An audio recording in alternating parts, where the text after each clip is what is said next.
Hey guys, स्वागत है आप सबका सरकारी परीक्षा के यूट्यूब चैनल पे। मेरा नाम है अमित पटेल और हम लोग आज यहाँ पर डिस्कस करेंगे एफकैट के बारे में। तो एफकैट का आपको पता है कि फॉर्म फिलिंग हो चुका है और इसका एग्जाम कब है। तो ये बेसिकली एफकैट 1 है।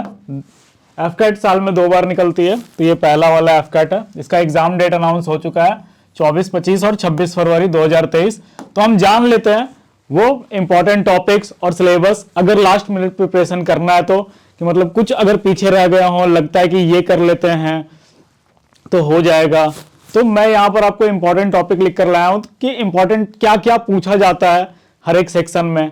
तो पहले हम समझ लेते हैं उसको कि एफकैट का पेपर है क्या। अभी बहुत समय, लगभग 2 महीना आप देखोगे, ठीक है, लगभग 2 महीना बोल रहा हूं मैं, तो लगभग 2 महीने का टाइम है आपके पास। अभी भी आप इस पेपर को अच्छे से अगर पढ़कर जाओ ना तो ये पेपर क्लियर हो सकता है। इसका रिजल्ट देखो जल्दी आ जाता है, मार्च में ही आ जाएगा इसका रिजल्ट। अभी डेट अनाउंस नहीं हुई थी मार्च की रिजल्ट की, पर पहले एग्जाम की डेट अनाउंस है 24, 25 और 26। तो आइए हम देख लेते हैं कि कैसा रहेगा पेपर आपका। तो देखिए आपका ये जो पूरा पेपर है 100 सवाल होते हैं 300 नंबर के, ठीक है। मतलब कि एक क्वेश्चन क्या है 3 नंबर का है, पॉजिटिव मार्किंग क्या है 3 नंबर और निगेटिव मार्किंग क्या है 1 नंबर। मतलब कि एक सवाल अगर आप सही करते हो तो 3 नंबर मिलेंगे और अगर गलत कर देते हो तो 1 नंबर कट जाएंगे, ठीक है। तो यहां पर ये जो प्रीवियस पैटर्न चला आ रहा है, देखो ये ओवरऑल में आपका 100 नंबर का होता है, पर हम यहां पर कैटेगराइज कर दे रहे हैं उसको, ठीक है, कैटेगरी वाइज डिवाइड कर दे रहे हैं। ये पूरा पेपर एक साथ ही होगा, मतलब ऐसा नहीं कि अलग अलग सेक्शन बने होंगे, पर हम अगर कैटेगराइज करें, ये प्रीवियस ईयर एनालिसिस करके मैं यहां पर लिख रहा हूं कि जनरल अवेयरनेस के जो है ना वो 25 सवाल आते हैं, ठीक है। वर्बल एबिलिटी और इंग्लिश के कितने आते हैं 25 सवाल। देखो यहां पर न्यूमेरिकल एबिलिटी केवल 18 सवाल ही पूछ रहा है, और ये आपका जो रीजनिंग है ये काफी इंपॉर्टेंट रोल प्ले कर रहा है 32 सवाल पूछकर। तो आपको टारगेट अभी का जो समय है, मतलब लास्ट मोमेंट आप जब देते हो, लास्ट मिनट आप प्रिपेयर करते हो, तो किसको ज्यादा समय देना चाहिए, तो हम उस पर बात करेंगे। देखो इंग्लिश 25 है और जनरल अवेयरनेस 25 है, पर ये अकेला 32 है, ठीक है। रीजनिंग क्या 32, मतलब ये काफी इंपॉर्टेंट है, और ये इंपॉर्टेंट होने के साथ साथ क्या आसान भी है, ये इंपॉर्टेंट भी है और इजी भी है। तो हम यहां पर इंपॉर्टेंट टॉपिक डिस्कस कर लेंगे कि किन टॉपिक से ही हर साल सवाल पूछे गए हैं। आप वही ना तो क्वेश्चन आपसे एक भी नहीं छूटेगा। तो 2 घंटे का समय दिया जाता है आपको ये पूरा कंप्लीट करने के लिए, ठीक है। मैथ्स में भी देखो 18 सवाल ही पूछ रहे हैं, ये दोनों भी काफी इंपॉर्टेंट रोल प्ले कर रहा है। तो आइए हम जल्दी जल्दी सिलेबस और टॉपिक डिस्कस कर लें। ये इंग्लिश का सिलेबस।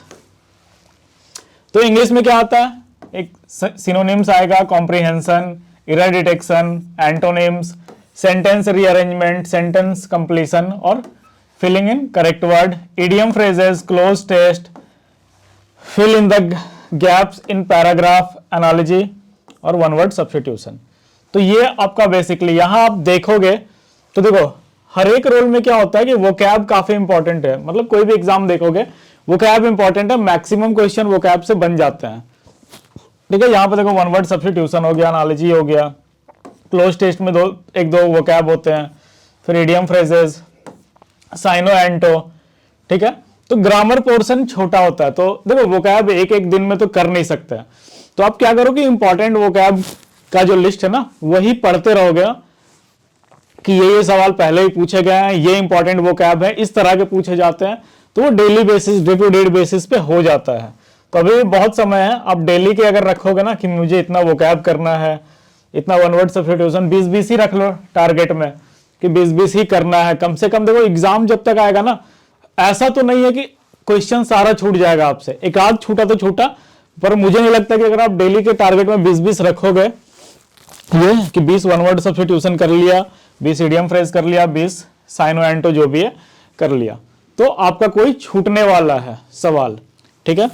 आइए अगला देखते हैं। देखो क्लोज टेस्ट, एक क्लोज टेस्ट तो आपको प्रैक्टिस में रखना ही चाहिए अभी से कि हम डेली क्या करें, एक क्लोज टेस्ट बनाए ही। अगला देखते हैं, यह जनरल अवेयरनेस का सिलेबस। देखो जनरल अवेयरनेस काफी वास्ट होता है, मतलब इसको कंप्लीट कर पाना लगभग ये पूरा समुंदर जैसा है। हम समुंदर में गोते लगाने की बात कर रहे हैं, उसकी गहराई नापने के लिए तो नहीं नाप सकते हैं। तो यहां पर हम क्या करेंगे कि जो जो इंपॉर्टेंट है, मतलब ऐसा नहीं है ना कि सब पूछ लेगा भैया, 25 सवाल पूछ रहा है तो कम से कम मेरे से 15 सवाल तो बन ही जाएगा ना, तो हम उन पे टारगेट करेंगे। जैसे देखो बेसिक साइंस आसान है, साइंस एंड टेक्नोलॉजी। पॉलिटी में भी सिंपल टाइप के सवाल आते हैं। हिस्ट्री हो गया, ज्योग्राफी, सिविक्स, ये इन्वायरमेंट एंड इकोलॉजी। ठीक है, यहां पर एक और बात है कि स्टैटिक, जो आप स्टैटिक पोर्शन देखते हो नीचे से, यहां से डिफेंस में भी पूछ रहा है, art and culture, personality, current affairs. तो करंट अफेयर्स के भी 3-4 सवाल होते हैं, नेशनल और इंटरनेशनल ऑर्गेनाइजेशन, स्पोर्ट एक्सेट्रा। ठीक है, तो जो स्टैटिक पोर्शन होता है आपका, स्टैटिक जीके वाला, इससे काफी सवाल पूछे जाते हैं, मतलब 4-5 सवाल ये आपसे स्टैटिक में ही पूछ देगा। तो आप कोई भी बुक फॉलो करते हो, आप बस पढ़ो, जीके जितना ज्यादा पढ़ सको। आप एक बार देखो, मार्केट में पहले एग्जाम क्या होती थी, ऑफलाइन होती थी, अब एग्जाम क्या है, ऑनलाइन हो रही है। तो ऑनलाइन एग्जाम होने के कारण पेपर मार्केट में है नहीं, पर पुराना पेपर था मार्केट में, तो आप उसको भी देख सकते हो। बहुत सारे एमबीटीज मिल जाते हैं आपको, यूट्यूब पे मिल जाएंगे आपको एनालिसिस। आप देखोगे किस तरह के सवाल पूछे जा रहे थे हर साल, और आपको क्या क्या पढ़ने का आइडिया उससे मिल जाएगा कि इसमें कितना दूर तक ही पढ़ना है, कितना डीप तक ही पढ़ना है। तो ये, और अल्हम्दुलिल्लाह सिर्फ पढ़ने लेने से ही नहीं होता, आपको मॉक भी लगाने पड़ते हैं। अब अभी से अगर मॉक प्रैक्टिस में लग जाओ ना, अभी देखो एग्जाम में अभी समय है, 2 महीना है, डेली एक ही मॉक लगाओ। ठीक है, हम डेली बेसिस पे क्या करेंगे, एक मॉक लगाएंगे। मॉक लगाने से क्या होता है, आपका समय जो है वो बचता है, टाइम मैनेजमेंट होता है। तो आप क्या करो, देखो सरकारी परीक्षा,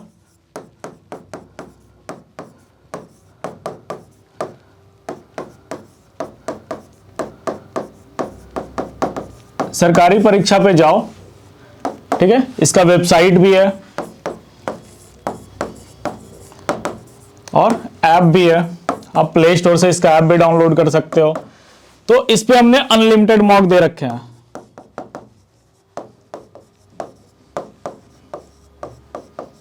ठीक है, अगर आप इस एग्जाम को डेडिकेटली प्रिपेयर करना चाहते हो तो हमने यहां पर अनलिमिटेड मॉक दे रखे हैं, और वो भी एकदम रेलेवेंट सवाल, मतलब कि इधर उधर के सवाल नहीं डाले, जो सवाल पूछे जाते हैं, जिन टॉपिक से पूछे जाते हैं उसी तरह के सवाल है, हायर डिफिकल्टीज लेवल के, ताकि आपका प्रिपरेशन क्या हो, थोड़ा सा और अच्छा हो जाए, एकदम मजबूत हो जाए, आप वहां पर समय बचा पाओ और सारा का सारा क्वेश्चन अटेम्प्ट करके आओ, जितना अधिक से अधिक आप अटेम्प्ट कर सकते हो।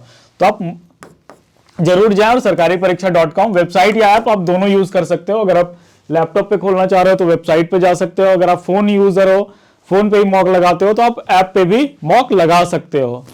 चलिए अगला देखें, ये है मैथ का सिलेबस, जो न्यूमेरिकल एबिलिटी है उसका सिलेबस।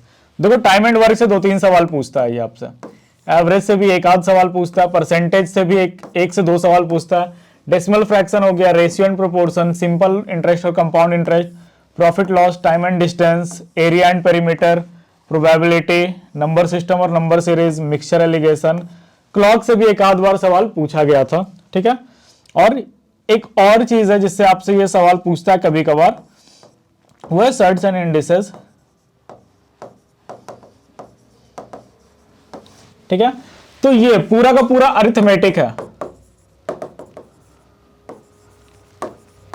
ठीक है, ये पूरा पोर्शन क्या है, अरिथमेटिक का ही है। तो अरिथमेटिक को पढ़ना आसान होता है, ठीक है, उसको प्रिपेयर करना आसान होता है एडवांस के मुकाबले।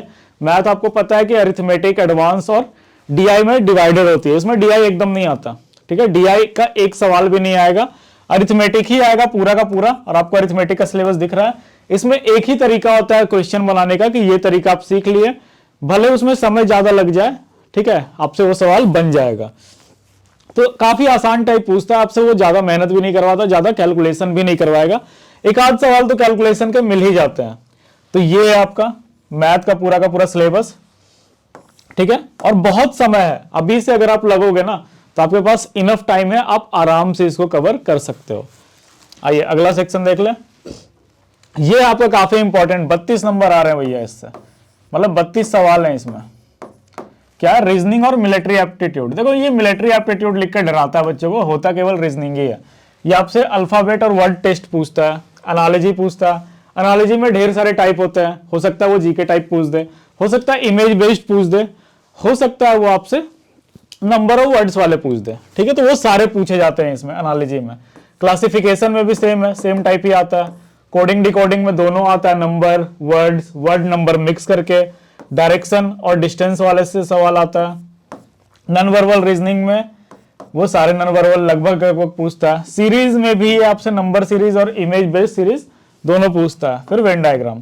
देखो काफी छोटा सिलेबस है इसका, दिख रहा है। और ऐसा सिलेबस नहीं है इसका कि आपको अलग से समय देना पड़े इसको पढ़ने के लिए।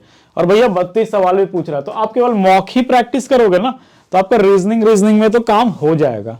ठीक है, तो आपको अब जो यहां पर जिनका रीजनिंग बढ़िया है तो उनका ठीक है, नहीं तो आप केवल मॉक लगाओ। देखो रीजनिंग जो है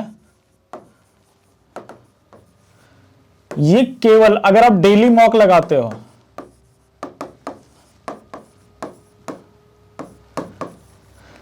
ये आपके डेली मॉक से ही कवर हो जाएगा। ठीक है, इसमें अलग से समय देने का जरूरत नहीं है। तो अभी आपको जो मेन टाइम देना है वो है आपके इंग्लिश के पेपर में, ठीक है, और न्यूमेरिकल एबिलिटी जो था, और जीके का पेपर में। जीके में आप क्या करोगे, करंट अफेयर्स उठाओ। ठीक है, चलो 2 महीने में तो आप खत्म नहीं कर सकते हो, आप सालाना जो साल वाला आता है ना वो पढ़ लो, ईयरली। और देखो कि अगर आपने ये जल्दी पढ़ लिया है, ईयर वाला पूरा पढ़ लिया है, फिर आप मंथ वाला पढ़ लो। देखो कि कितने महीने के पूछे जाते हैं करंट अफेयर्स।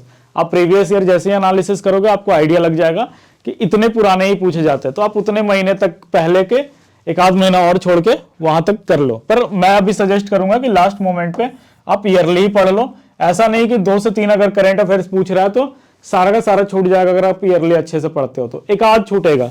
ठीक है, न्यूमरल एबिलिटी केवल प्रैक्टिस पे होता है, इसको करने का तरीका वही है, आप मॉक लगाओ और जो टॉपिक नहीं बनता है ना उस टाइम पे वो टॉपिक ही केवल पढ़ लो, उसको अच्छे से पढ़ो, फिर मॉक लगाओ, डेली मॉक लगाओ।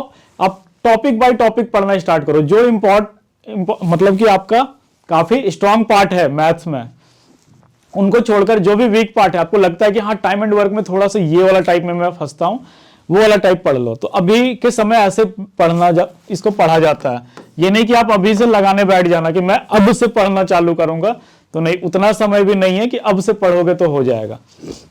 ठीक है, इंग्लिश भी केवल और केवल प्रैक्टिस पे है। आपको मैंने बता दिया कि वोकैब आप पढ़िए और मॉक लगाइए। ठीक है, ग्रामर सबको लगभग आता है, वोकैब क्लोज टेस्ट वगैरह क्या केवल प्रैक्टिस का चीज है। तो आप मॉक में प्रैक्टिस कर सकते हो उसको, और उसके बाद फिर क्या वोकैब डेली रटना पड़ेगा, आपको याद तो करना ही पड़ेगा, वो रटा ही जाता है। तो ये है पूरा का पूरा आपका एफकैट का पेपर।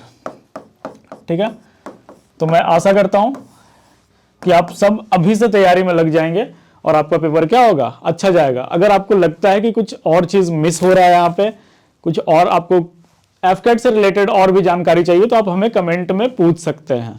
तो तब तक के लिए धन्यवाद।